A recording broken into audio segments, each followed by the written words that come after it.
观众朋友，大家好，欢迎来到看大陆节目，我是真言。在中国传统新年期间，除了央视举办了春晚外，河南卫视也举办了春节联欢晚会。但是不幸的是，这台晚会在直播过程中突然被中断，事件在海内外引发巨大震荡。外界不禁追问，中共当局紧急断播究竟在怕什么？2月14日晚，河南卫视与腾讯游戏暗区突围联合打造的2026年春晚《马蹄声声朝前跃》在全网播出。整场晚会以 AI 虚拟场景贯穿节目，并大量融入中国传统文化与神话意象，包括汉服舞蹈、永乐宫壁画背景、诸神下凡等元素。抖音直播间的在线观看人数一度飙升至800万。然而，直播进行约1小时后，却突然被紧急切断，抖音直播间也随即遭到封禁。随后播出的内容被大量广告填满，旨在间隙插入少量节目片段。这场被称为214断播门的事件迅速引发全网讨论。有观众反映，前半小时广告占比过高，部分时段广告时长甚至超过节目内容本身。观察人士认为，不是节目组预先安排了大量的广告，而是因为节目断播了，河南卫视才不得不用大量的广告来填充。旅居欧洲的前内蒙古官员杜文在自媒体节目中爆料，河南春晚播出后不久便遭到大规模举报，举报者指称晚会散布封建迷信，比如永乐未央被观众解读为诸神归来，另外演出中还有全民唱战歌的节目，也被怀疑呼吁全国人民都起来反抗中共。外界普遍认为，河南春晚整体融入大量传统文化元素，与中共的无神论立场相冲突，从而导致被中断。比如节目中的舞蹈永乐未央把东方仙界搬上舞台，展现众神归位的场景，这当然就和中共的无神论有冲突了。尤其是长夜中进节目，以北宋汴京为背景，融合了国风战术甲胄的设计，呈现出守护江河的意象。有舞蹈家张浩月领舞，化身时空巡礼者，穿越千年战火，以舞诠释火种不灭，守护不息。台词长夜中进，山河月明已成为全网热剧。分析人士认为，这句话比喻一段黑暗的历史终究会过去的，祖国的山河终将是会迎来光明的。而且长夜中进的进和习近平的进是同音字，所以多多少少有一点一语双关的意思，暗指中共将要灭亡了，将在习近平手上终结。长夜中进节目还融入燕云16声的北宋汴京场景，台词中还有呼吁将军们行动起来，还我河山等语句。外界认为，这可能是对中共现在的政权形成一种映射，蕴含了鼓励军人出来举大事的意思。分析人士认为，中共当局把河南这台春晚整个都给中断了，不是因为里面的个别节目有问题，犯了中共的大忌，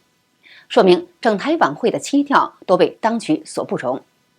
因为整台晚会的基调都是在偏重弘扬中国的传统文化，有大量的排斥无神论的因素，而且整台晚会几乎没有歌颂党，压根儿就没有提到习近平思想等等，可以说政治上比较不正确。有人说，河南这台春晚里面的节目有模仿海外著名的神韵晚会的嫌疑。有看过神韵晚会的网友表示，他们只是用 AI 模仿神韵的天幕，但无法和神韵现场比，神韵的现场超震撼。也有网友说，他们只是模仿，和神韵那是天差地别。中国舞蹈界对神韵那叫一个向往，组织舞蹈老师去海外观摩，准备抄袭，一看那个难度，那个内涵望尘莫及。2月16日，海外著名民运人士前64学生唐百乔也点评河南春晚节目：一，立意是好的，尽管是模仿神韵演出，但是好东西大家就应该学习，除非涉嫌侵犯知识产权。2， AI 技术制作不错，但这是后期制作的电视节目，跟神韵现场舞台表演没有可比性。3，缺乏精气神和善念，这不能怪演员，只能怪将中国人的道德摧毁殆尽的中共。中共今年所谓的春晚被不少网友批评为最没有人情味的一届春晚，整场节目仿佛变成了机器人促销大会。现场共有4家机器人公司参与，随后其中一家公司宇树科技声称，每台机器人售价约，之间不少人觉得中国的人形机器人已经独步全球。然而有网友揭秘，每一台机器人背后都有一名真人遥控，类似于中国传统的皮影戏。在社交媒体上，今年春晚的排练画面被曝光，显示每台机器人背后都有一名操作人员，负责通过遥控器指挥其完成预设动作。从曝光的视频中可见，一台机器人向人群挥手致意，而不远处一名男子正双手在身后操控遥控器。一名主播曾在宇树展台直播时表示，很多人问机器人是否有人操控，答案是有的。有分析人士指出，春晚上的机器人表演本质上属于小场景特种攻坚的表演秀，所有动作都是事先编写好的程序，后台还需要人工实时下达指令。机器人并没有像人类那样进行思考或即兴反应，只是在高度受控的舞台环境中重复优化后的动作。这些机器人经过数千次训练、调试和修改，团队连续3个月反复彩排，最终才呈现出舞台上短短几分钟的效果。这与机器人在工厂替代人工搬运，或在家庭中照顾老人完全是两码事。有网友指出，这些动作是从海量尝试中筛出来的，是机器人能稳定复现的最佳表现。展示归展示，离实战还差很远。另外，能源供给仍是致命短板，G1的综合续航只有2小时，如果进行高强度动作，续航还要进一步打折。大陆媒体对这些机器人的训练过程做了详细报道。北京日报披露，负责机器人孙子表演的松岩动力团队，在第一次央视1号厅彩排后，直接把舞台布景整体买回，在公司附近的空置厂房里搭建了一个1:1的排练场地，地面贴上1平方米的格子，并设定严格要求，机器人翻跟头时不能踏出格子。此后厂房灯光几乎整夜不灭，技术团队不断调整参数和算法，累计更新超过300条动作策略，最终实现了翻跟头不出格。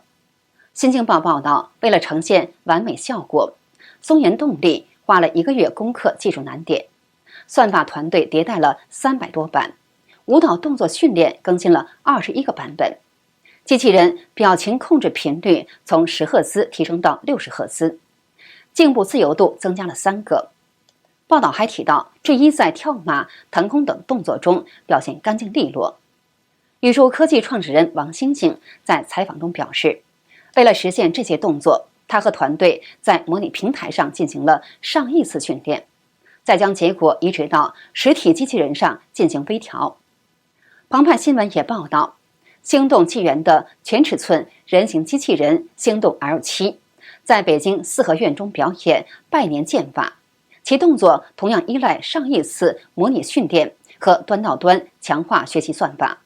也正因为如此，这类人形机器人除了能完成翻跟头、跳舞等经过高强度训练的动作外，一旦遇到未经过算法训练的情景，或缺少人工遥控，就容易掉链子。2024年12月，宇树 H1 人形机器人在南京的一场展会上突然失去平衡，倒地后还出现持续抽搐的情况。在2025年央视春晚中，宇树 H1 在舞台上表演扭秧歌，但另一段流出的后台视频显示，这些机器人在幕后行走困难，步伐踉跄，与舞台上呈现的灵活形象完全不一样。在今年春晚舞 bot 里，宇树机器人 G1 演示跳台空翻，让人惊艳。而同款机器人在去年4月参加机器人半程马拉松比赛途中突然摔倒。去年5月，宇树 H1 参加1500米赛跑，在2名操作员交接遥控器的瞬间，由于未能及时发出避让指令，机器人直接撞上前面的人。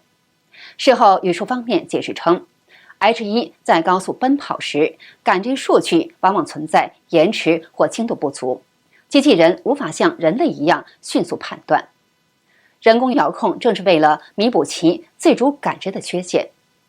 至于春晚节目中语数机器人打醉拳时突然摔倒，究竟是意外还是设计？大陆媒体报道，语数 CEO 回应称，这是导演组的剧情安排，旨在体现醉拳要倒不倒的意境。网络上流传一段美国网友购买语数机器人并让其做饭的视频。画面显示，机器人站在灶前手持大勺，却将食物倒在地上，随后连大勺也扔在地上，最后他也因为踩到满地的食物而摔倒。马斯克今年在达沃斯论坛上提到，特斯拉的人形机器人擎天柱目前只能在工厂环境中执行一些基本性任务。有业内人士指出，相比静态机器臂或传送带，人形机器人的运行难度要高得多，不仅需要独立的能源系统，还涉及大量可动关节，故障率自然更高。目前，语数被视为最有可能成为 A 股人形机器人第一股的公司，其余3家也在积极布局。2026年春晚在除夕当晚10点，京东月黑风高超级盛典中，也上架了包括春晚同款机器人在内的多款机器人，还有限时优惠。而在活动上线几分钟内，包括魔法原子、语数科技、松岩动力等品牌的机器人即被抢购一空。其中2台价值近63万元的盖博特通用机器人 G1 也瞬间被抢空。有大陆民众称，看了4个小时的春晚一次没笑过。还有网传视频显示，直播中网民直指弄些假弹幕，全是好的评论。中共春晚在除夕晚8点开播，有大陆网友发视频说，这26年的春晚我从8点开始看，看到现在11点35分了，我怎么一次没都笑过呀？有人评论说，春晚是叫上面满意的，不是叫你满意的。中共春晚的网络平台直播曾预告说可以弹幕评论，可有网友测试发现根本不允许用户随便发言，评论都是提前预制的，都是一些所谓的正能量。一位中国大叔发布视频嘲讽道，不要再花大钱办所谓的春晚，又假又难看，也根本没人看。一群吃着燕窝的人，年收入几百万、几千万，甚至上亿的人，在那演农民工、环卫工、保安，你能演好吗？你知道年收入几万的人是怎么生活的吗？你知道他们是早上几点起来，晚上几点钟睡觉的吗？大叔揶揄道，节目中还有人煽情，祝你们工作顺利。我们这些灵活就业的，今年1年就忙着找工作了，你说他顺利不顺利？还有那些妻妾成群的人在那煽情，祝大家阖家欢乐，连老婆都找不到，他怎么阖家欢乐？好的，今天就跟大家聊到这里，请记得点赞、订阅、留言，并分享给您的朋友。感谢您的支持，我们下期节目再见。